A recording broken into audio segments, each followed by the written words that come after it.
Good morning everyone. सभी को नमस्कार। आज हमारे पास सबसे पहला मैसेज आया है मान सिंह मीना जी का। Sudhir Kumar, Rajesh Ahirwar, Rampal, very good morning all of you. I hope कि आप सभी क्लास बड़े से स्टार्ट हो गई है। आप मुझे देख भी पा रहे हैं और सुन भी पा रहे हैं। तो मान सिंह जी, रामपाल एक बार कमेंट करके बताएंगे कि क्या ऑडियो वीडियो बिल्कुल बढ़िया है।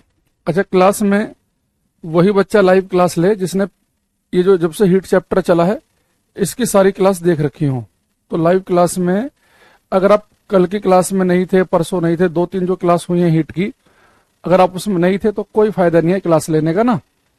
चलती क्लास में फिर ऐसे परेशान रहोगे, फिर कहोगे समझ में नहीं आ रहा है क्या चल रहा है क्लास में। तो बिल्कुल जब से हीट स्टार्ट हुआ है आपने पहली क्लास से लास्ट क्लास तक एक एक क्लास ली होंगी, तभी बात को आप समझ पाओगे। जितना बताया था सुधीर उतना ही है, बाकी पता नहीं कौन सा न्यूमेरिकल कर रहे हो तुम।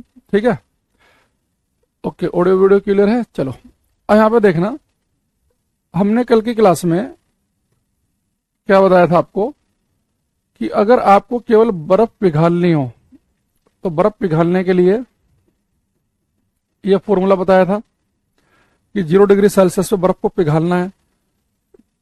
बेटा पानी की भाप बनानी हो तो ये वाला फॉर्मूला बताया था, और टेम्परेचर चेंज करना हो तो ये वाला फॉर्मूला mc डेल्टा टी। जब तापमान चेंज करना होगा इस बात का ध्यान रखना है कि जिस चीज का टेम्परेचर चेंज करना है, जैसे आपको पानी का तापमान चेंज करना है तो पानी की स्पेसिफिक हीट विशिष्ट उष्मा लिखेंगे। आपको टेम्परेचर चेंज करना है किसी मेटल का तो मेटल की विशिष्ट उष्मा लिखेंगे। तो जिसका टेम्परेचर चेंज करना है उसी का ही लिखना है। ठीक है, तो स्पेसिफिक हीट कैपेसिटी जो है, विशिष्ट उष्मा क्षमता जो है, वो पेपर में आपको मिलती है। बस कई बार वो हो सकता है कि वाटर की ना दे, तो वाटर की जो स्पेसिफिक हीट कैपेसिटी है, जल की जो विशिष्ट उष्मा क्षमता है, वो है 1 कैलोरी पर ग्राम डिग्री सेल्सियस। ठीक,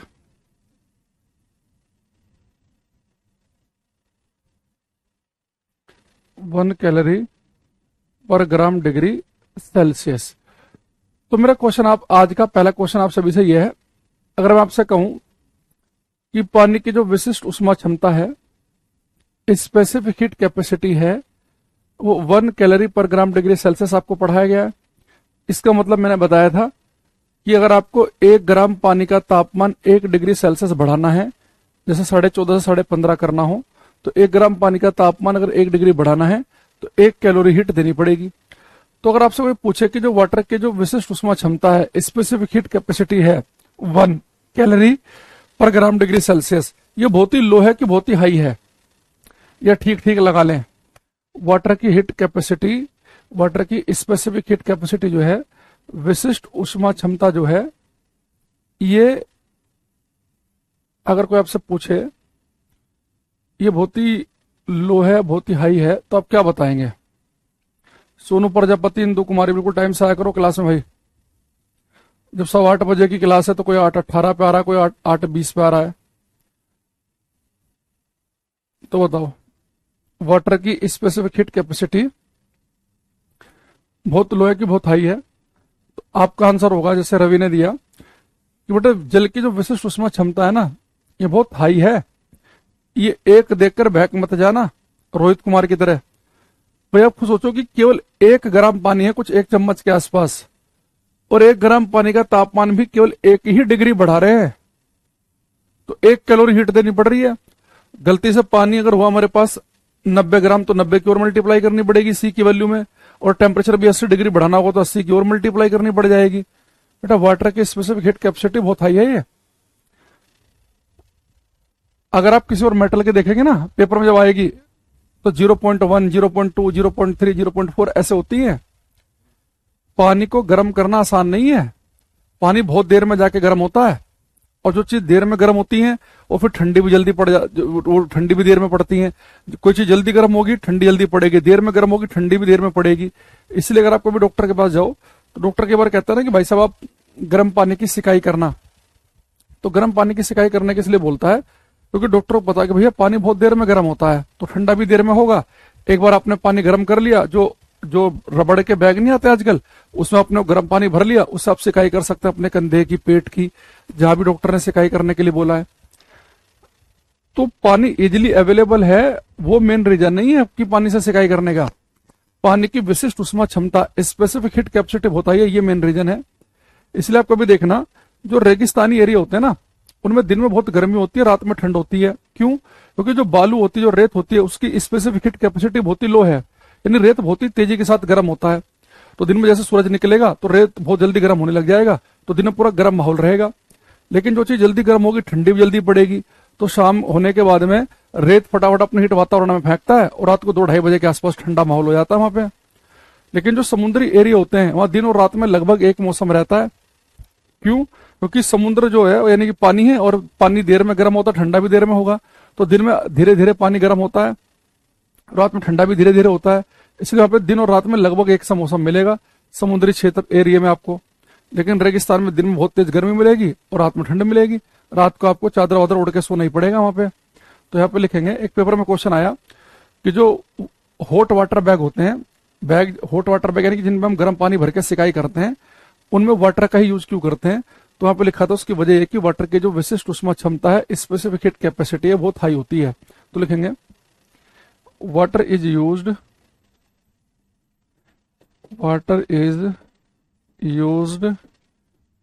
in hot water bags because water is used in hot water bags because a specific heat capacity of water is very high। Hindi में लिखेंगे, तप्त जल के थैलों में जल का उपयोग किया जाता है। तप्त जल के थैलों में जल का उपयोग किया जाता है क्योंकि जल की विशिष्ट उष्मा क्षमता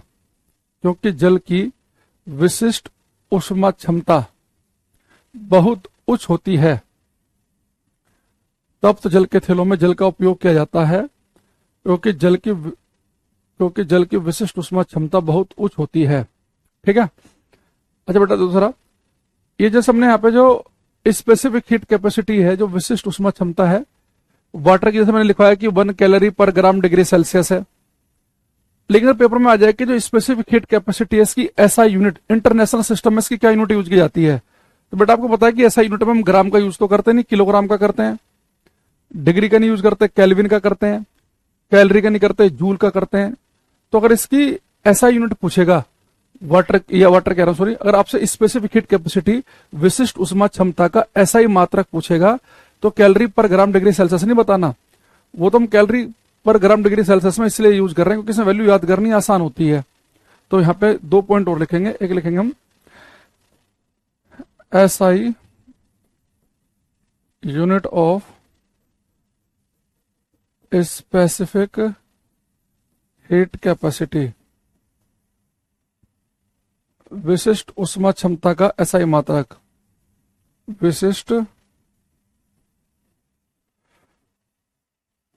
उष्मा क्षमता का एसआई मात्रक। तो इसके बेटा एसआई मात्रक अगर पेपर में आ गया तो आपको बताना है जूल पर किलोग्राम केल्विन।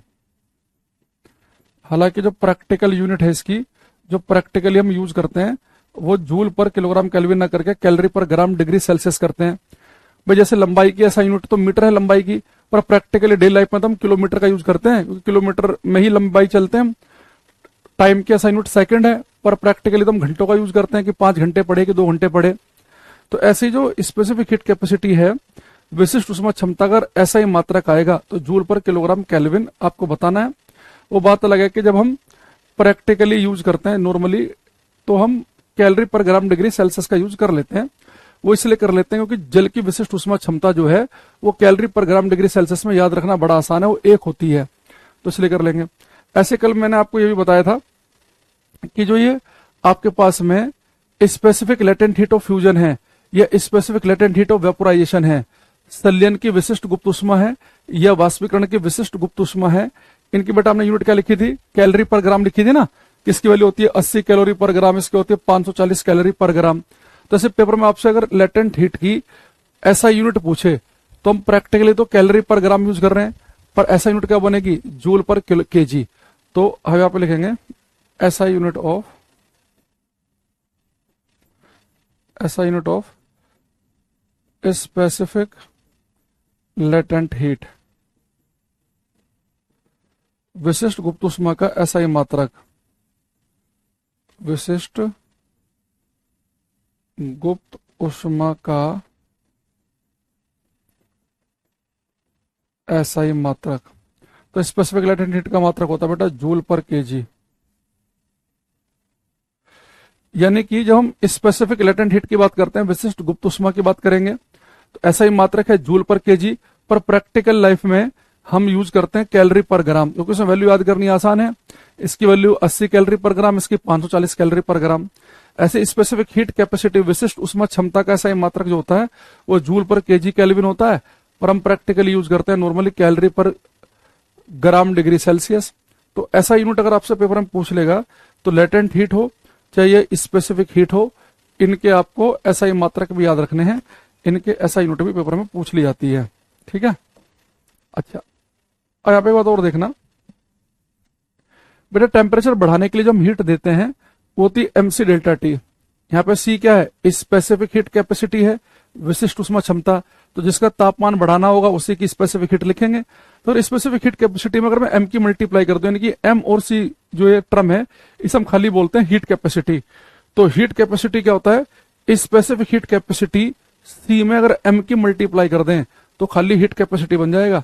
तो अगर कभी आपको, जब मैं आगे न्यूमेरिकल कराऊंगा, तो अगर मैं उसमें आपसे पूछूंगा हीट कैपेसिटी बताओ, मैं आपसे बोलूंगा कि ऊष्मा क्षमता लिखा मिलेगा कई बार आपको ये पेपर में, कई बार आपको ये ताप क्षमता भी लिख देता है। तो हीट कैपेसिटी बेटा क्या होती है, हीट कैपेसिटी जब आपसे पूछी जाए तो समझ जाना कि जब हीट कैपेसिटी पूछेगा तो स्पेसिफिक हीट कैपेसिटी में सी की वैल्यू में एम की मल्टीप्लाई करना है। तो इस हीट कैपेसिटी को लिखते हैं हम कैपिटल सी से। तो हीट कैपेसिटी जो होती है वो क्या होती है, एम सी। यानी कि हीट कैपेसिटी किसके बराबर हो गई, ऊष्मा क्षमता किसके बराबर हो गई, हीट कैपेसिटी बराबर होती है mass into specific heat capacity के। ऊष्मा क्षमता होती है, ऊष्मा क्षमता बराबर होती है द्रव्यमान गुणा विशिष्ट ऊष्मा क्षमता। यानी कि विशिष्ट ऊष्मा क्षमता में अगर द्रव्यमान की मल्टीप्लाई कर देंगे तो ऊष्मा क्षमता आ जाएगी। अब ये क्वेश्चन आपको बताना, गलत मत करना कोई भी। अगर आपसे पेपर में पूछ ले कि भाई हीट कैपेसिटी की ऐसा यूनिट क्या है, मैं आपसे स्पेसिफिक हीट कैपेसिटी की ऐसा यूनिट नहीं पूछ रहा, विशिष्ट ऊष्मा क्षमता का ऐसा ही मात्रक नहीं पूछ रहा, मैं केवल पूछ रहा हूं कि हीट कैपेसिटी की ऐसा यूनिट क्या है। तो आप क्या बताओगे, हीट कैपेसिटी की ऐसा यूनिट क्या है।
करो, मनीषा ने सबसे पहला आंसर दिया हमें। भाई देखो, आपको पता है कि बेटा अगर आप इसके ऐसा यूनिट निकालें, हीट कैपेसिटी का ऐसा ही मात्रक निकालें, तो आपको पता भैया इसके ऐसा यूनिट का लिखवाई मैंने आपको जूल पर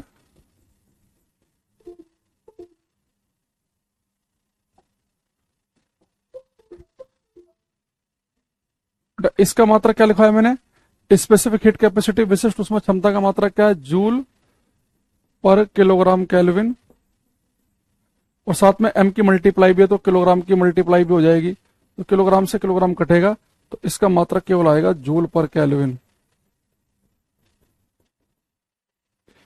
जूल पर केल्विन आएगा। ठीक है, तो बहुत ध्यान से आपको इन बातों को समझना है। ये तीन आपके सामने मात्रक लिखे गए हैं। अगर केवल पेपर में आए हीट कैपेसिटी का मात्रक, उष्मा क्षमता का, तो जूल पर केल्विन बताएंगे, लेकिन स्पेसिफिक शब्द लिख दे स्पेसिफिक हीट कैपेसिटी तो फिर आएगा जूल पर किलोग्राम केल्विन। लेकिन अगर लेटेंट हीट की बात करेगा तो लेटेंट हीट में आएगा जूल पर केजी। आप ऐसे भी याद रखना कि भैया जो लेटेंट हीट होती है, जो बेटा गुप्त उष्मा होती है, टेम्परेचर तो बढ़ाती नहीं, तो स्टेट चेंज करती है, तो गुप्त उष्मा तापमान तो बढ़ाती नहीं है, तो इसमें टेम्परेचर वाली यूनिट केल्विन तो आ ही नहीं सकती, तो इसमें केवल आता है जूल पर केजी। स्पेसिफिक हीट कैपेसिटी क्या होती है, इसकी यूनिट बनेगी जूल पर किलोग्राम केल्विन, लेकिन खाली हीट कैपेसिटी आएगा तो आएगा जूल पर केल्विन। ये तीन मात्रक बन रहे हैं हमारे पास में, तो आपको बिल्कुल ध्यान रहना चाहिए कि जूल पर केजी किसका मात्रक लिखवाया गया, जूल पर केल्विन किसका मात्रक लिखवाया गया, और जूल पर किलोग्राम केल्विन किसका मात्रक है। ये तीनों मात्रक याद होने चाहिए। तो इसमें ये देखो केजी लिखा है, यहाँ पे टेम्परेचर की कोई बात नहीं हो रही, तो यानी कि तो स्पेसिफिक लेटेंट हीट का है, विशिष्ट गुप्त उष्मा का है ये, और ये किसका मात्रक है, स्पेसिफिक हीट कैपेसिटी का, और ये किसका है, हीट कैपेसिटी का। ये कैपिटल सी का मात्रक है, ये स्मॉल सी का है, और ये लेटेंट हीट का है। ठीक है, तो ये आपको थोड़ा सा प्रैक्टिस करेंगे तो आ जाएगा। ठीक है बात। अब मैं यहां से एक आध क्वेश्चन आपसे पूछने वाला हूं, ये आपको बताना है।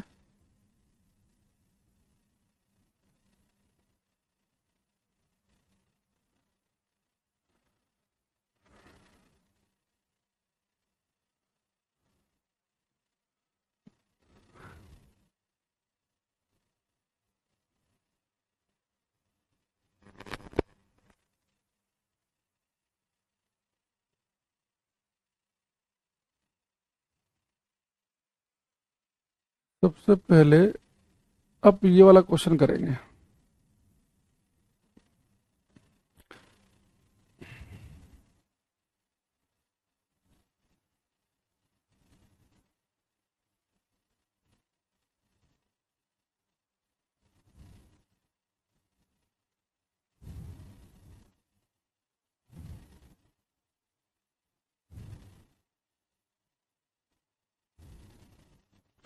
क्वेश्चन नंबर 15 करो।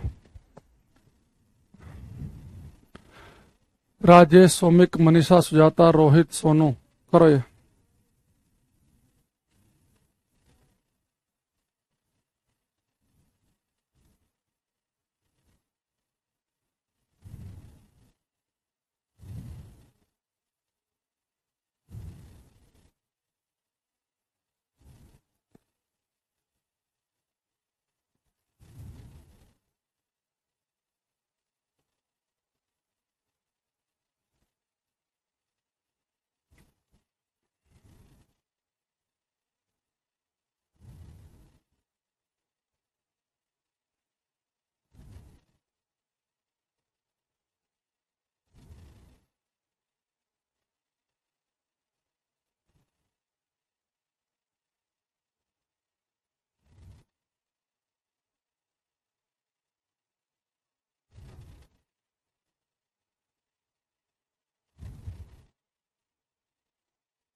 कुछ आंसर हमारे पास में आ रहा है। देखो जैसे जैसे ना आपने बेटा थोड़ा दिमाग अगर यहाँ पे लगाया हो, इसने लिखा है कि फाइंड द हीट कैपेसिटी। आपको आपको बताना है उष्माधारिता। तो उष्मा क्षमता या उष्मा धारिता एक ही बात है, वो हीट कैपेसिटी। तो हीट कैपेसिटी पूछ रहा है आपसे, तो आपको पता है कि जो हीट कैपेसिटी होती है कैपिटल सी, वो क्या होता है m इंटू स्मॉल सी।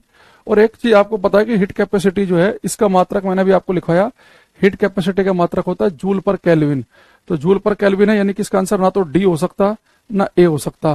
भाई जूल पर केल्विन ये बी ऑप्शन में है और सी ऑप्शन में है। तो आपको पता ही है कि मास कितना दे रखा है उसने, 2.5 kg, 2.5 kg। और स्पेसिफिक हीट कैपेसिटी कितनी दे रखी है, विशिष्ट उष्मा क्षमता दे रखी है 500 जूल पर किलोग्राम केल्विन। भाई केजी ऊपर जाएगा तो पावर माइनस के हो जाएगी, केल्विन ऊपर जाएगा माइनस के हो जाएगी। तो आपको जब हीट कैपेसिटी निकालना है तो m इंटू सी करना है। तो मास कितना है 2.5 किलोग्राम का, और ये कितना है 500। सोल्व करेंगे तो पॉइंट से गया 0, 25 पंजे 125 और 0, 1250 जूल पर केल्विन आंसर आ जाएगा। इसका आंसर बनेगा हमारे पास में सी ऑप्शन 1250। सी इसका करेक्ट आंसर है। तो जो बच्चा बी लिख रहा है इंदु कुमारी और रोहित, इनका गलत है, बाकी सबका ठीक है। बेटा इसका आंसर देखो ना, आपको जब पता है कि जब हम हीट कैपेसिटी निकालते हैं, उष्मा धारिता निकाल रहे हैं हम, तो हीट कैपेसिटी क्या होती है अभी आपको बताया कि m इंटू स्मॉल सी। तो स्मॉल सी की वैल्यू कितनी दे रखी है, स्पेसिफिक हीट कैपेसिटी में m की मल्टीप्लाई करनी पड़ती है। तो आपको 500 मल्टीप्लाई करनी है 2.5 की। इतना नहीं कर सकते क्या हम?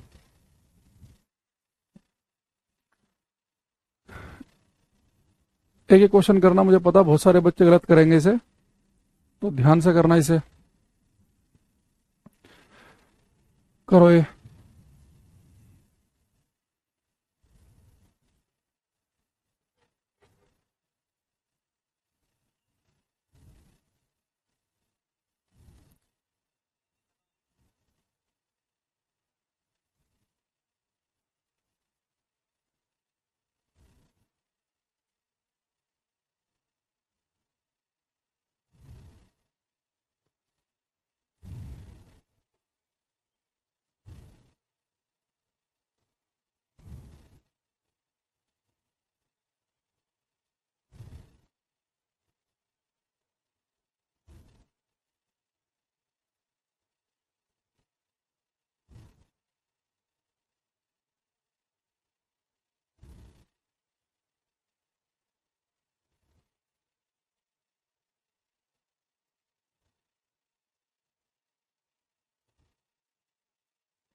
हम्म कुछ आंसर हमारे पास में आ रहे हैं। क्वेश्चन का नंबर भी लिखा करो भाई रोहित कुमार। देखो लिखा है the specific heat capacity of a substance depends on, किसी पदार्थ की विशिष्ट उष्मा क्षमता निर्भर करती है। बेटा किसी पदार्थ की विशिष्ट उष्मा क्षमता के इस बात पर डिपेंड करती है कि पदार्थ कौन सा है।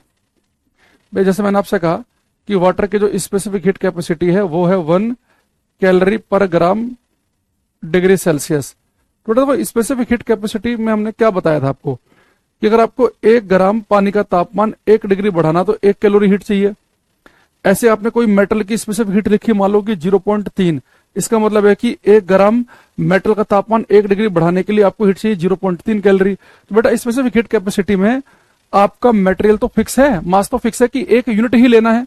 भाई स्पेसिफिक हीट कैपेसिटी क्या बताती है हमें कि 1 यूनिट का तापमान 1 यूनिट बढ़ाने के लिए कितनी हीट चाहिए। अब सोचो कि आपके पास में रेत है, आपके पास में पानी है, मेटल है, आपके पास में 20 चीजें हैं, तो सबका मास आपने फिक्स कर दिया 1-1 ग्राम, सबका टेम्परेचर भी आपने फिक्स कर दिया 1-1 डिग्री ही बढ़ाएंगे। लेकिन तब भी सब 1-1 ग्राम का तापमान 1-1 डिग्री बढ़ाने के लिए भी अलग अलग हीट देनी पड़ी, उसे हम स्पेसिफिक हीट कैपेसिटी कहते हैं। तो स्पेसिफिक हीट कैपेसिटी किस बात पर डिपेंड कर रही है, मास तो सबका सेम ही था 1 ग्राम, टेम्परेचर भी सेम ही बढ़ा है 1 डिग्री, तो किस पर डिपेंड कर रही है कि भाई कोई रेत है, कोई पानी है, कोई मेटल है, तो उसके नेचर पर डिपेंड कर रही है। बेटा स्पेसिफिक हीट कैपेसिटी में मास फिक्स होता है 1 यूनिट, टेम्परेचर में चेंज फिक्स होता है 1 डिग्री सेल्सियस, लेकिन फिर भी 1 ग्राम का ही तापमान 1 डिग्री बढ़ाने के लिए ही हमें अलग अलग हीट देनी पड़ती है, उसे तो हम स्पेसिफिक हीट कैपेसिटी कहते हैं। तो जो बच्चे इसका आंसर डी लिख रहे हैं उन सबका गलत है, पेपर में भी बच्चे ही गलती करते हैं। बेटा by definition specific heat capacity में, विशिष्ट उष्मा धारिता में बाय डेफिनेशन ये फिक्स होता है कि विशिष्ट उष्मा क्षमता या विशिष्ट उष्मा धारिता की डेफिनेशन ये है कि हमें अगर 1 यूनिट का टेम्परेचर अगर एक ही यूनिट बढ़ाना है, एक यूनिट मटेरियल का टेम्परेचर अगर एक ही यूनिट बढ़ाना है तो कितनी हीट देनी पड़ेगी, वो स्पेसिफिक हीट कैपेसिटी कहलाएगी। तो 1 ग्राम मेटल का तापमान 1 डिग्री बढ़ाने के लिए अलग हीट देनी पड़ती है, 1 ग्राम पानी का तापमान 1 डिग्री बढ़ाने के लिए अलग देनी पड़ती है, 1 ग्राम रेत का तापमान 1 डिग्री बढ़ाने के लिए अलग देनी पड़ती है। तो मास तो हर जगह फिक्स ही है 1 ग्राम, टेम्परेचर में चेंज भी फिक्स है कि एक ही डिग्री सेल्सियस, पर फिर भी अलग अलग हीट क्यों देनी पड़ रही है, क्योंकि नेचर अलग अलग है मटेरियल का, कोई रेत है, कोई पानी है, कोई मेटल है। तो इसका आंसर ए ऑप्शन बनेगा। ये पेपर में आ जाए ना, गलत करवा देगा बच्चों से। ये क्वेश्चन करो, कल की क्लास के फॉर्मूले से क्वेश्चन है ये क्वेश्चन। पिछला वाला किसी का भी ठीक नहीं है।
सौमिक, रोहित, रामपाल, करो बेटा। ये तो उसने कहा है how much heat should be transfer to 100 gram block of mass of aluminium. Specific heat दे रखी है 900 जूल पर किलोग्राम केल्विन। तो बेटा स्पेसिफिक हीट जो दे रखी है एल्यूमिनियम की, वो आपको दे रखी है उसने 900 जूल पर किलोग्राम केल्विन, यानी कि एसआई यूनिट में दे रखी है।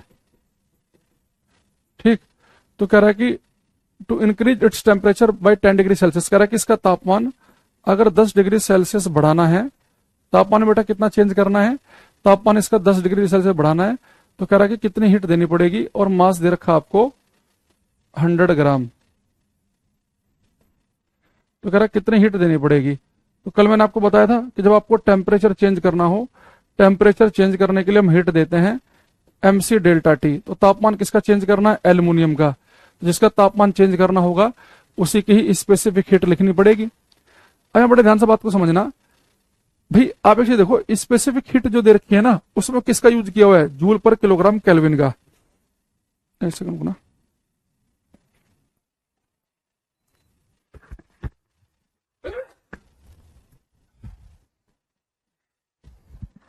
सॉरी।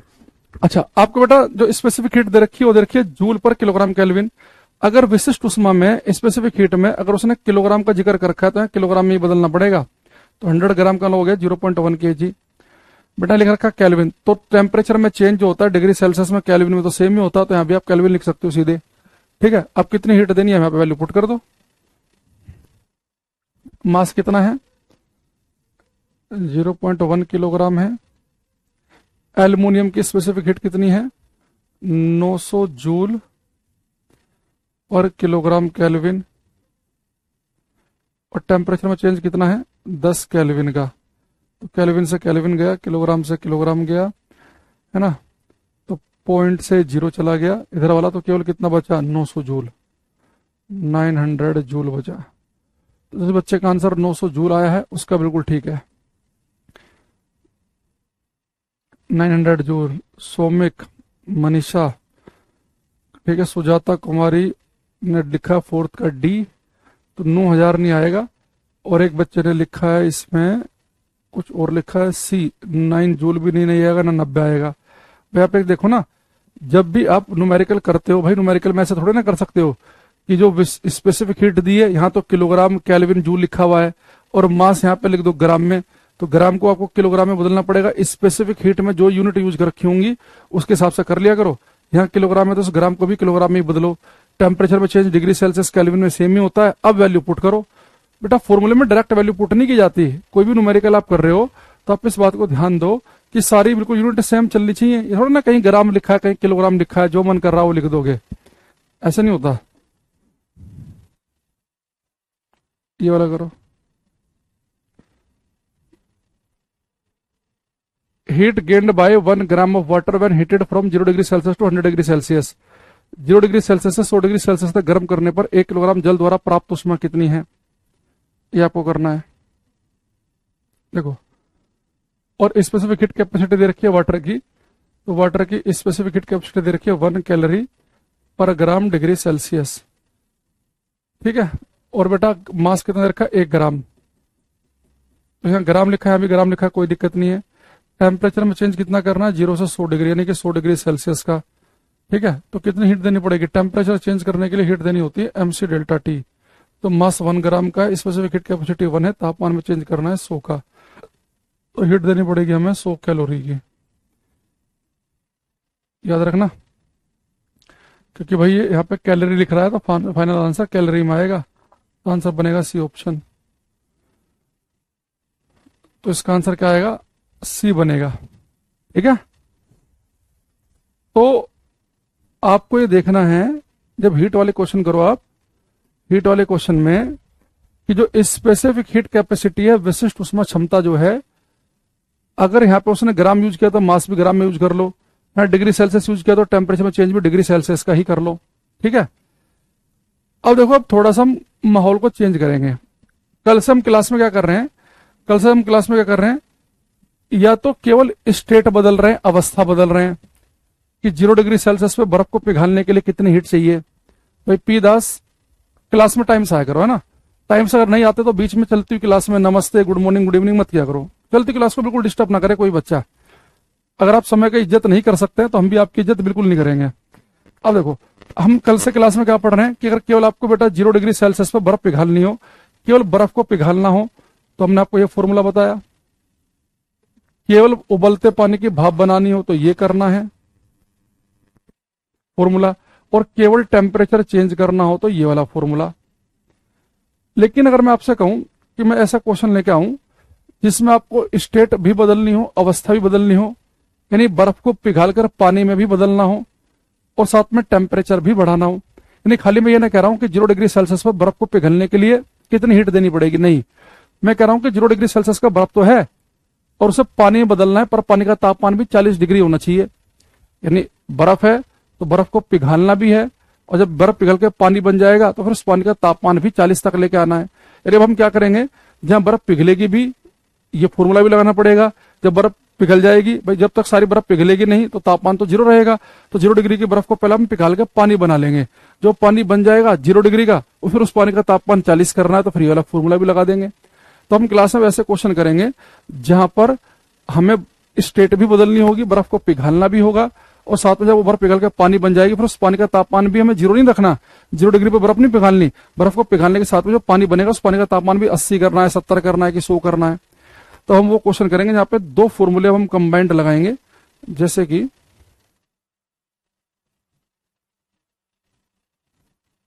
यहां से देखते हैं, जैसे क्वेश्चन है हमारे पास में, इसने कहा कि heat required to convert 50 gram ice into water of 80 degree Celsius. तो बेटा 0 डिग्री सेल्सियस की 50 ग्राम बर्फ को 80 डिग्री के पानी बदलना है। तो एक तो यहाँ पे क्या करना है, 0 डिग्री सेल्सियस की बर्फ को 80 डिग्री के पानी में, यानी कि आपको टेम्परेचर भी चेंज करना है, और आपको बेटा बर्फ का पानी भी बनाना है। यानी कि हमें क्या करना है कि हमें 0 डिग्री सेल्सियस की बर्फ को बदलना है 80 डिग्री के पानी में। तो उसके लिए आप सबसे पहले एक काम करो, जब ने आपको ये ग्राफ बनवाया था ना, इस ग्राफ का यूज होगा,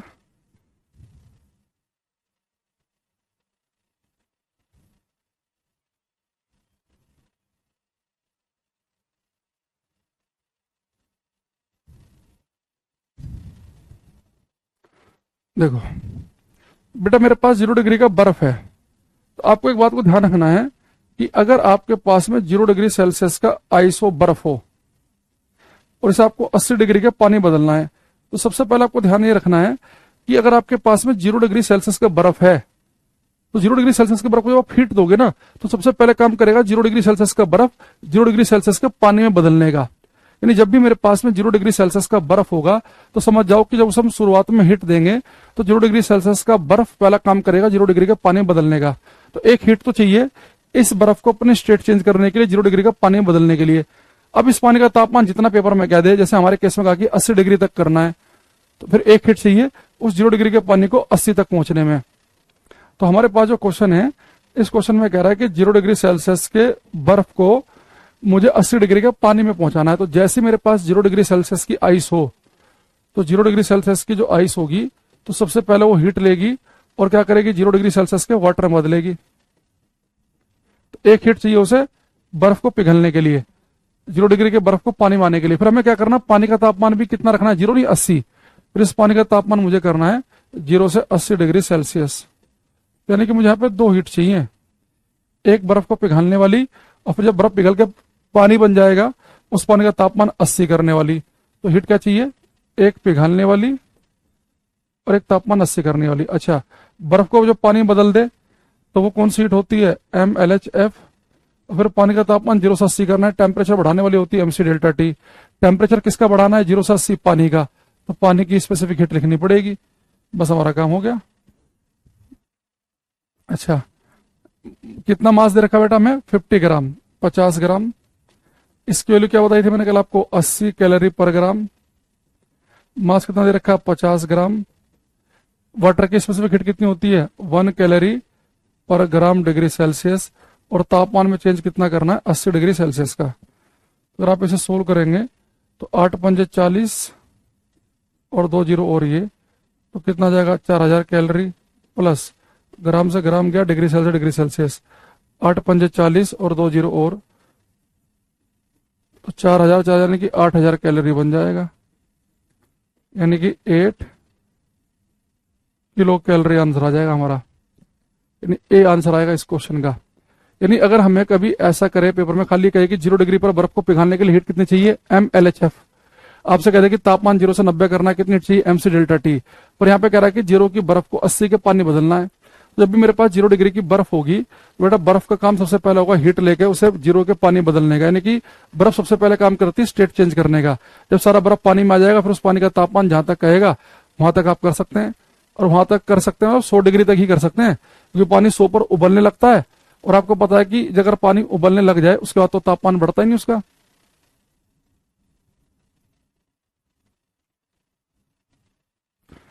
आ जाएगा कॉन्फिडेंस भाई, धीरे धीरे आएगा आदित्य। कॉन्फिडेंस एक दिन में नहीं बनता, कॉन्फिडेंस जो होता है स्लो प्रोसेस होता है, पढ़ते रहो आ जाएगा कॉन्फिडेंस। ये करो, बिल्कुल पहले जैसा क्वेश्चन है भाई, ये ट्राई करो।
उसने लिखा है बेटा, heat required to convert 40 gram ice into steam at 100 degree Celsius. 0 degree Celsius की 100 ग्राम बर्फ को 100 डिग्री सेल्सियस के भाप में बदलने के लिए कितनी हीट चाहिए। तो आपको इतना पता होना चाहिए कि जैसे मेरे पास में 0 डिग्री सेल्सियस की बेटा बर्फ होगी, तो 0 डिग्री सेल्सियस की जो बर्फ है इसे आपको बताना बदलना है 100 डिग्री की स्टीम 100 डिग्री की भाप में। तो बेटा 0 डिग्री सेल्सियस की जो बर्फ होगी, 0 डिग्री सेल्सियस की जो बर्फ है ये सीधे सीधे 100 डिग्री की भाप में तो बदल नहीं जाएगी। 0 डिग्री सेल्सियस की बर्फ क्या करती है, सबसे पहले काम करती है 0 डिग्री के पानी में बदलने का। 0 डिग्री की सेल्सियस की जो बर्फ है सबसे पहले बेटा पिघलने काम करेगी। फिर जो 0 डिग्री का पानी बनेगा उसका तापमान भी आप मैक्सिमम कहां तक पहुंचा सकते हैं, 100 डिग्री तक। तो एक हीट चाहिए 0 डिग्री के पानी को 100 डिग्री के पानी तक पहुंचाने में। फिर एक हीट कहां चाहिए, 100 डिग्री के पानी को 100 डिग्री की भाप में बदलने के लिए। यहाँ पे 3 हीट की जरूरत पड़ेगी हमें। देखो, अगर मेरे पास में 0 डिग्री सेल्सियस की बर्फ है तो क्या 100 डिग्री की भाप में डायरेक्ट पहुंच जाएगी? नहीं। हमें पता है कि अगर मेरे पास 0 डिग्री की बर्फ है, सबसे पहले वो बर्फ काम करेगी पिघलने का, 0 डिग्री के पानी बदलेगी। फिर 0 डिग्री के पानी को भी आप कहां तक पहुंचा सकते हैं, मैक्सिमम 100 डिग्री के पानी तक। फिर 100 डिग्री के पानी को हम कहां बदलेंगे, भाप में। तो 3 हीट चाहिए हमें यहाँ पे। कौन कौन सी? तो सबसे पहला क्या काम होगा, ध्यान समझना। 0 डिग्री सेल्सियस की जो आइस है सबसे पहला काम करेगी वो 0 डिग्री सेल्सियस के वाटर में बदलने का। 0 डिग्री सेल्सियस का जो वाटर है उसे आप मैक्सिमम 100 डिग्री के पानी तक लेके जा सकते हैं। और फिर 100 डिग्री का जो पानी है उसे आप कहां बदल सकते हैं, 100 डिग्री की स्टीम में, भाप में। ठीक है, यानी कि एक हीट चाहिए बर्फ को पिघालने वाली, एक हीट चाहिए बेटा 0 डिग्री के पानी को 100 डिग्री के पानी पहुंचाने वाली, फिर 100 डिग्री के पानी को भाप में बदलने वाली।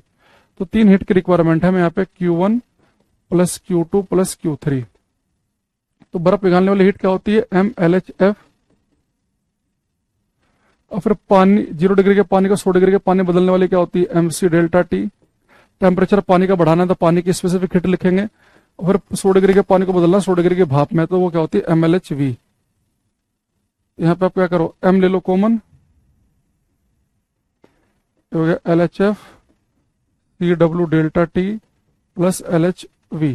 ठीक, आपको पता है इसकी वैल्यू होती है 80 कैलोरी पर ग्राम, इसकी होती है 540 कैलोरी पर ग्राम। वाटर की स्पेसिफिक हीट होती है 1 कैलोरी पर ग्राम डिग्री सेल्सियस, यानी कि मास आपका ग्राम में होना चाहिए। तो ग्राम में लिखा है उसने 40 ग्राम, सीधे लिख सकते हैं हम। इसकी वैल्यू कितनी है, 80, इसकी है 1। टेम्परेचर कहां से कहां करना है, 0 से 100, और इसकी होती है 540। तो 540 640 720 गुणा 40, तो 4 दूनी 8, 7 चौक 28, 28,800 कैलोरी हीट आंसर आ जाएगा हमारा, 28,800। तो 17वें का ए आंसर आएगा, जो रामपाल और सोविक चक्रवर्ती ने मेरे से भी पहले निकाल दिया है।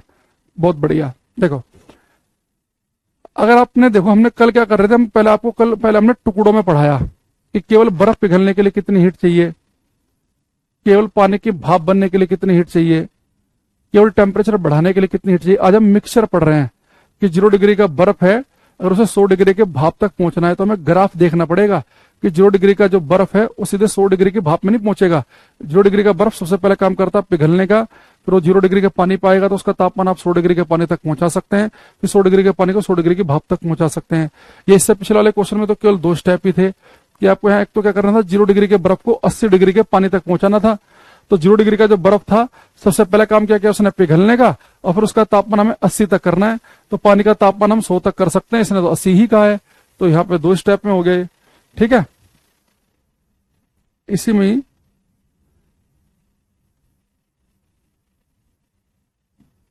ये थोड़ा सा और क्वेश्चन जो है एक स्टेप और आगे है। इसने कहा कि -5 डिग्री सेल्सियस की 2 किलोग्राम बर्फ को 50 डिग्री सेल्सियस के पानी बदलने के लिए कितनी हीट चाहिए। ये क्वेश्चन करो, ये करेंगे। -5 डिग्री सेल्सियस की 2 ग्राम बर्फ को बदलना इसमें, और मैं आपको यहां पर लिख देता हूं, वाटर की स्पेसिफिक हीट होती है 1 कैलोरी पर ग्राम डिग्री सेल्सियस, और आइस की होती है 0.5 कैलोरी पर ग्राम डिग्री सेल्सियस। ये 2 वैल्यू लिख लेंगे। कोई ट्राई करके देखो, जो ग्राफ है उस ग्राफ के हिसाब से ट्राई करके देखने की कोशिश करो। प्रमोद कुमार भाई, टाइम से आया करो क्लास में।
देखो यहाँ बेटा ध्यान समझना, इसमें बेटा -5 डिग्री की 2 किलोग्राम बर्फ, तो इस बार बेटा हमारे पास जो बर्फ है ना वो 0 डिग्री सेल्सियस की नहीं है, -5 डिग्री की है। तो आपको बता बेटा अगर बर्फ का टेम्परेचर -5 या -10 कुछ भी हो तो बर्फ का टेम्परेचर माइनस में है, तो देखो 0 डिग्री वाली बर्फ सबसे पहले काम करती है पिघलने का, लेकिन मेरे पास है -5 डिग्री वाली बर्फ। तो -5 डिग्री वाली बर्फ क्या करेगी, सबसे पहले हीट लेके 0 डिग्री की बर्फ तक पहुंचेगी। जब 0 डिग्री की बर्फ पे पहुंच जाएगी तो फिर वो हीट लेके पिघले के 0 डिग्री के पानी पहुंचेगी, फिर उस पानी का तापमान हमें 50 डिग्री तक करना है क्वेश्चन के अकॉर्डिंग, है ना। तो यानी कि अगर मेरे पास माइनस वाली बर्फ हो, माइनस वाली, तो आपको क्या ध्यान रखना है कि -5 डिग्री सेल्सियस की आइस है, तो माइनस वाली बर्फ सीधे नहीं पिघलेगी, पहले 0 डिग्री सेल्सियस की बर्फ पर पहुंचेगी, फिर 0 डिग्री सेल्सियस की बर्फ क्या पहुंचेगी, पिघलेगी, 0 डिग्री के पानी पहुंचेगी, और फिर 0 डिग्री के पानी का आपको टेम्परेचर करना है 50 डिग्री सेल्सियस। मुझे यहाँ पे 3 हीट चाहिए, एक हीट चाहिए -5 वाली बर्फ को 0 डिग्री की बर्फ तक पहुंचाने के लिए, फिर 0 डिग्री की बर्फ पिघलने का काम करेगी। 0 डिग्री वाली बर्फ तो हमेशा पिघलने का काम करेगी पहला, माइनस वाली बर्फ पहले 0 पे पहुंचेगी, 0 वाली पिघलेगी, फिर 0 डिग्री का तापमान करना आपको 50। तो 3 हीट चाहिए मुझे यहाँ पे, Q1 + Q2 + Q3। तो बेटा -5 की बर्फ का तापमान करना 0, तो टेम्परेचर बढ़ाने वाली हीट कौन सी होती है, MC डेल्टा T। लेकिन यहाँ पे आपको तापमान किसका बढ़ाना है, बर्फ का, तो बर्फ की ही स्पेसिफिक हीट लिखनी पड़ेगी। फिर यहाँ बर्फ को पिघालना है, तो पिघलने वाली हीट कौन सी होती है, MLHF। फिर जब ये पानी का तापमान करना है 0 से 50, तो टेम्परेचर बढ़ाने वाली होती है MC डेल्टा T। यहाँ टेम्परेचर किसका बढ़ाना है, वाटर का, तो वाटर की लिखेंगे। यहाँ पे M ले लो आप कॉमन, तो स्पेसिफिक हीट किसकी है, आइस की, into delta T LHF + CW delta T। ठीक, अच्छा हम सभी को पता है बेटा LHF की वैल्यू होती है 80 कैलोरी पर ग्राम, आइस की स्पेसिफिक हीट दे रखी है 0.5 कैलोरी पर ग्राम डिग्री सेल्सियस, इसकी दे रखी है 1 कैलोरी पर ग्राम डिग्री सेल्सियस, यानी कि मास जो लिखूंगा यहाँ पे मुझे ग्राम में लिखना पड़ेगा।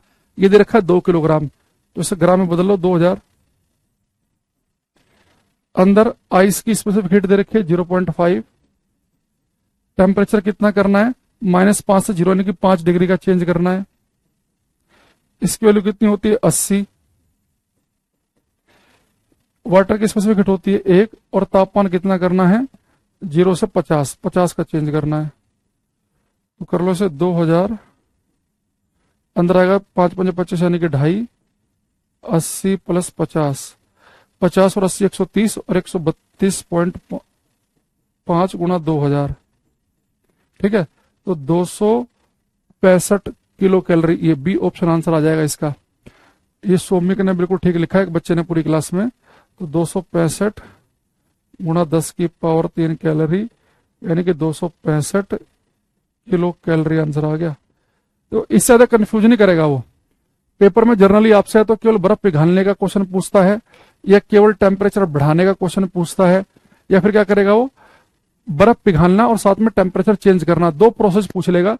0 डिग्री का बर्फ देकर कह देगा कि उसका तापमान 50 करो, तो 0 डिग्री का बर्फ पहला काम करता है पिघलने का, जब पिघल के पानी बन जाएगा उसका तापमान आप 50 तक कर सकते हैं। बहुत ज्यादा कंफ्यूज करेगा तो ये कर सकता है कि बर्फ का तापमान -5 या -10 है, तो वहां से तापमान 50 करो। तो माइनस वाली बर्फ सबसे पहले काम करती है 0 डिग्री पे पहुंचने का, 0 डिग्री वाली बर्फ काम करती है पिघलने का, और पिघलने के बाद जो पानी बनेगा उसका तापमान आप 100 तक पहुंचा सकते हैं। तो जहां तक भी कहेगा वो 50-80, तो वहां तक आपको तापमान लेके जाना है। और ये सारी बातें आप कहां से सीखेंगे, इस ग्राफ की हेल्प से। तो सबसे पहले आपको देखना है कि आपको दिया क्या है। जैसे यहाँ पे उसने दिया था आपको कि आपके पास में जो बर्फ है -5 डिग्री की है, तो ग्राफ में देखा आपने -5 डिग्री की बर्फ है, कहां पहुंचाना है, 50 डिग्री के पानी तक पहुंचाना है, 50 डिग्री के पानी तक। तो -5 वाली बर्फ सबसे पहले काम करेगी 0 डिग्री के बर्फ तक पहुंचने का, 0 डिग्री वाली बर्फ काम करती है फिर पिघलने का, और फिर जब पिघल के जब पानी बन जाएगी तो 0 डिग्री के पानी को 50 डिग्री के पानी तक लेके जा सकते हैं। ऐसे एक क्वेश्चन हमने क्या देखा था कि 0 डिग्री की बर्फ को उसने 80 डिग्री के पानी तक पहुंचाया था। तो 0 डिग्री की बर्फ है तो पहला काम करेगी पिघलने का, यानी इतनी हीट चाहिए, और फिर जब वो यहाँ पे पहुंच जाएगी फिर उसका तापमान आप 80 कर सकते हैं। एक क्वेश्चन हमने क्या देखा था कि 0 डिग्री की जो बर्फ थी उसे 100 डिग्री की स्टीम, 100 डिग्री की भाप तक पहुंचना था। तो कैसे पहुंचेगी, 0 डिग्री की बर्फ पहला काम करेगी पिघलने का, पिघल के जब पानी बन जाएगी फिर उसका तापमान आप क्या कर सकते हो, 100 डिग्री कर सकते हो, फिर 100 डिग्री का जो पानी है 100 डिग्री की भाप में बदल सकते हैं। तो इससे ज्यादा तो और क्या ही कंफ्यूज करेगा आपको वो, है ना। तो इस तरह की चीज आपसे पूछता है वो। आगे बात समझ में सही बच्चों को। अब इसमें हमारे पास में ये हीट वाले चैप्टर के बार बार रिवाइज करा देता हूं आपको। एक मैंने क्या पढ़ाया, अगर केवल ये कहे पेपर में कि 0 डिग्री की आइस को 0 डिग्री के पानी बदलो, यानी केवल आपको यहाँ पे स्टेट बदलनी है, बर्फ से पानी बनाना है, टेम्परेचर में चेंज नहीं करना, तो केवल इस वाले फॉर्मूले से काम चल जाएगा। आपसे कह दे कि 100 डिग्री के पानी को 100 डिग्री की भाप में बदलना है, तो यहां भी आपको स्टेट बदलनी है, तापमान नहीं बदलना, तो किससे काम चल जाएगा? इससे। कहीं पे आपसे कह दे कि 20 डिग्री सेल्सियस से तापमान 70 डिग्री सेल्सियस करना है, केवल टेम्परेचर में चेंज करना है, MC डेल्टा T से काम चल जाएगा। लेकिन अगर कहीं पे आपसे वो कह दे कि आपसे बोल दे पेपर में कि भैया आपको 0 डिग्री की बर्फ को 90 डिग्री के पानी में लेके जाना है, तो 0 डिग्री की बर्फ को 90 डिग्री के पानी में, यानी कि टेम्परेचर भी चेंज करना है और स्टेट भी बदलनी है, बर्फ का पानी बनाना है, तापमान भी 0 से 90 करना है। तो फिर मैंने कहा कि आपको थोड़ा दिमाग में ग्राफ रखोगे तो तुरंत आंसर आ जाएगा कि 0 डिग्री की बर्फ को 90 डिग्री के पानी में लेके जाना है। तो 0 डिग्री की बर्फ सबसे पहले काम करती है पिघलने का, तो पिघलने के लिए हीट क्या चाहिए? ये वाली। जब पिघल के पानी बन जाएगी उस पानी का तापमान 0 से 90 कर सकते हैं, तो इस वाले फॉर्मूले की हेल्प से MC डेल्टा T से। यह कह दे कि 0 डिग्री का बर्फ 100 डिग्री की भाप तक लेके जाओ, तो 0 डिग्री की बर्फ पहला काम करेगी पिघलने का, फिर जब पिघल के पानी बन जाएगी उसका तापमान आप 100 तक ले जाएंगे, फिर 100 डिग्री के पानी को 100 की भाप में बदल सकते हैं। ये -5 वाली बर्फ है, तो माइनस बर्फ वाली बर्फ पहले 0 डिग्री तक की बर्फ पे पहुंचेगी, फिर 0 डिग्री वाली बर्फ पिघलेगी, जब वो पानी बन जाएगी फिर उसका तापमान आप बढ़ा सकते हैं। तो मुझे बताओ कि ये जो है आपको अलग अलग तरीके से फॉर्मूला अप्लाई करना, केवल बर्फ पिघालनी, केवल पानी की भाप बनानी, केवल टेम्परेचर बढ़ाना, ये और साथ में इनका मिक्सचर, इनमें क्लियर है कि नहीं है? अगर समस्या तो कहां पर है एक बार मुझे बताएंगे, तभी मैं आगे बढ़ूंगा। फिर हम एक नई वैरायटी शुरू करेंगे अब इसमें।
लास्ट कॉन्सेप्ट भी हार्ड नहीं है, जो आप क्वेश्चन को ध्यान से फील करने की कोशिश करोगे ना, भाई आपको इतना पता नहीं चला 0 डिग्री का बर्फ को 80 डिग्री के पानी में पहुंचाना है, तो 0 डिग्री का बर्फ अगर है तो सबसे पहले काम पिघलने करेगा, पिघल के पानी बन गया, फिर उस पानी का तापमान 80 कर दो, बस 2 फॉर्मूले जोड़ने हैं वहां पे। अच्छा, अब इससे बेटा एक नई वैरायटी की तरफ आ रहे हैं हम। देखो नई वैरायटी क्या है वो, एक इसमें क्वेश्चन आपसे पूछा जाता है ये वाला।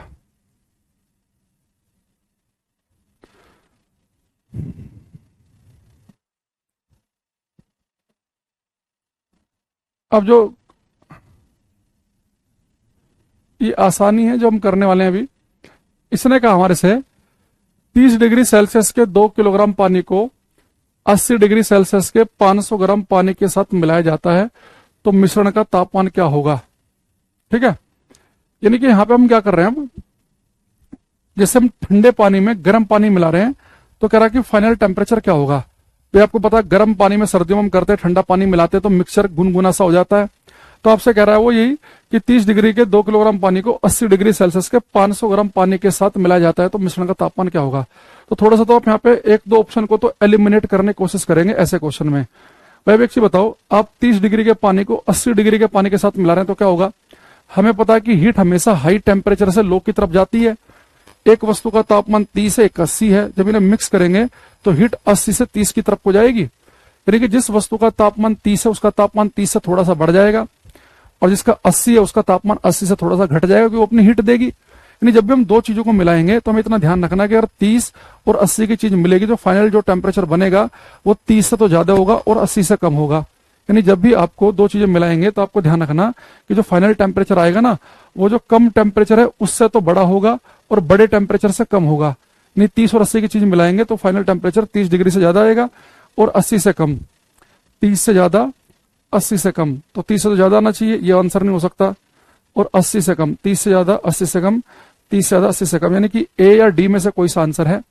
अब मैं आपको बता देता हूं, जब आप दो टाइप की चीजों को मिलाओगे और वो दोनों चीजें सेम हैं, जैसे यहाँ पे आप क्या कर रहे हैं, 2 किलोग्राम पानी में 500 ग्राम पानी मिला रहे हैं। अगर आप दो सेम टाइप की चीजें मिला रहे हैं, जैसे पानी में पानी मिला रहे हैं, तेल में तेल मिला रहे हैं, अगर दो सेम टाइप की चीजें मिलेंगी, समान तरह की चीजें मिलेंगी, तो उनका फाइनल टेम्परेचर निकालने का फॉर्मूला हमारे पास में होता है M1T1 plus M2T2 upon M1 plus M2, यानी कि पहले का मास इंटू पहले का टेम्परेचर प्लस दूसरे का मास इंटू दूसरे का टेम्परेचर, नीचे दोनों के मास से जोड़कर डिवाइड करना है। बस याद रखना, जब यहाँ पे आप वैल्यू पुट करो तो ऐसा मत कर देना कि यहाँ पे मास किलोग्राम में रख रहे हैं, यहाँ पे ग्राम में, तो सेम चलना चाहिए वो। तो देखो पहले का मास कितना है बेटा, 2 किलोग्राम है, टेम्परेचर कितना है 30 डिग्री सेल्सियस, दूसरे का मास कितना है 500 ग्राम, तो ग्राम को भी किलोग्राम में बदल लो, हाफ केजी हो जाएगा। टेम्परेचर कितना है 80, नीचे 2 किलोग्राम और 500 ग्राम, यानी कि टोटल बन गया 2.5 किलोग्राम। सोल्व कर लो इसे, 30 दूनी 60 प्लस यहाँ आ जाएगा 40 बटे 2.5, तो 40 और 60 हो जाएगा 100, नीचे लिखा है 2.5, पॉइंट से गया 0, 25 चौका 100, 0, यानी कि फाइनल जो टेम्परेचर बनेगा वो 40 डिग्री सेल्सियस बनेगा। तो अगर दो चीजों को मिलाने के बाद में ये पूछ ले कि फाइनल टेम्परेचर क्या होगा, आप सीधे सीधे आंसर निकाल सकते हैं। डी नहीं आएगा, इसका आंसर ए आएगा, M1T1 plus M2T2 upon M1 plus M2। और यहाँ पे ध्यान रखना है कि अगर ये केजी में रखा तो भैया ये भी केजी में रखो, यानी कि 1 किलोग्राम में ग्राम में, ऐसी बदतमीजी नहीं करनी। चलो एक क्वेश्चन आपको दे रहा हूं मैं, अब ये आप करेंगे।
सुजाता, मनीषा, इंदु, रामपाल, कुछ आंसर हमारे पास में आ रहे हैं। इसने लिखा है 80 डिग्री सेल्सियस के 2 लीटर पानी को 20 डिग्री सेल्सियस के 10 लीटर पानी मिलाने पर मिश्रण का अंतिम तापमान क्या होगा। तो फाइनल टेम्परेचर निकालना है, M1T1 plus M2T2 upon M1 plus M2। बेटा कितना है, पहले 2 लीटर है, तापमान कितना है 80। वैसे भी आपको पता है कि एक का तापमान 80 है, एक का 20 है, तो फाइनल टेम्परेचर 20 से ज्यादा आना चाहिए 80 से कम, 20 से ज्यादा 80 से कम, तो यानी ए तो ऑप्शन नहीं होगा, है ना, कम से कम। तो M2 कितना है 10 लीटर है, तापमान कितना है 20, तो 2 लीटर और 10 लीटर हो गया 12 लीटर, 8 दूनी 16, 160 प्लस 200 बटे 12, 360 बटे 12, 12 चौबीस 36, यानी फाइनल टेम्परेचर आएगा 30। बी ऑप्शन था पूरी क्लास का, जिन्होंने भी आंसर दिया सबका ठीक है, बी। ठीक है, मैं सुजीता हूँ, रोहित हूँ, सोमिक, मनीषा, रामपाल, रवि, रोहित, अक्षय, बहुत बढ़िया, बी आंसर आया इसका क्वेश्चन का। ठीक है, तो आप ऐसे कर सकते हैं। तो इसी से जुड़े हुए कुछ क्वेश्चन जो हैं हम कल की क्लास में करेंगे, कल यानी कि थर्सडे को, फिर फ्राइडे को और सैटरडे को। सैटरडे को भी क्लास लूंगा मैं आपकी इस बार, थ्योरेटिकल पार्ट करने वाले हम, है ना। तो ये लास्ट चैप्टर आराम आराम से अपना पढ़ो, समझो कि सिलेबस खत्म हो गया है, कभी एक आध क्लास लगेगी तो उससे थोड़ा कनेक्शन भी बना रहेगा एप्लीकेशन के थ्रू। ठीक है, तो कोशिश करेंगे कि जल्दी से खत्म करने की। तो कल की क्लास में भी ये मान के चलो कि आधे घंटे से लेकर 40 मिनट तक और न्यूमेरिकल वाला पार्ट डिस्कस होगा, फिर थ्योरेटिकल पार्ट में हम आ जाएंगे, है ना। तो शुक्र और शनिवार को तो पूरा थ्योरी ही पार्ट चलेगा इसके अंदर प्रॉपर। एक आध और आगे फॉर्मूले से न्यूमेरिकल आएगा बाद में चल के, वो हम पीडीएफ से करवा देंगे तुम्हें। तो इस चैप्टर को अच्छे से कर लो, खासतौर से वो बच्चे जो रेलवे की तैयारी कर रहे हैं, रेलवे वाले तो बिल्कुल घोट के पी जाना। ठीक है, तो आज के लिए इतना ही, बाकी मिलेंगे कल, तब तक के लिए thank you, bye, take care everybody, bye everyone.